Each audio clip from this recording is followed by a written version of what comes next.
来乡亲啊，继续来看2024年的总统大选，国民党到底要派谁出来选呢？讲即摆国民党内有两派的势力，一派是挺这个郭台铭，一派是挺这个侯友宜。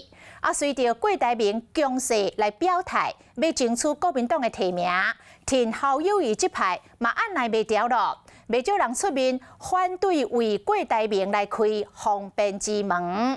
重点是国民党若是无团结，敢若知影要离个牛条内搭牛母起来乱，恐惊要选总统要选赢是真为难。佮出席行政院会，新北市长侯友宜顶礼拜穿运动衫，这礼拜改穿西装，看起来更加正式。 敢是友谊要挑战2024的大选。谢谢大家给我的关心，我们只要大家都携手合作，好好的努力为我们国家、为人民努力的做事。到底敢要参选总统，侯友宜拢无讲，不过郭台铭早一步讲要争取国民党提名参选，党内挺侯友宜的人已经挡不掉啊！你都知道最强的母鸡是谁？那您可以告诉大家吗？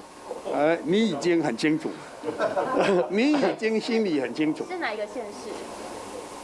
在中华民国里面啊，在中华民国里面啊。詹明忠的态度加正保守，就惊讲话若讲了伤白，恐惊会互郭台铭的阵营生气。因为根据了解，郭台铭有私底下委托民调公司为2024年参选做拍算，结果出来，若是拿捏一对一的局面。 郭台铭、侯友宜对战偌清敌，郭台铭靠赢面。每一个人关心国家的发展，想为国家、为人民做事，都是好的。所以只要大家同心齐力，不分你我，不分族群，更不要分党派。过程当中，不管是倾向哪一位，那我们都是尊重我们自己党内的同志。郭台铭甲侯友宜的阵营对立的气氛是愈来愈紧张。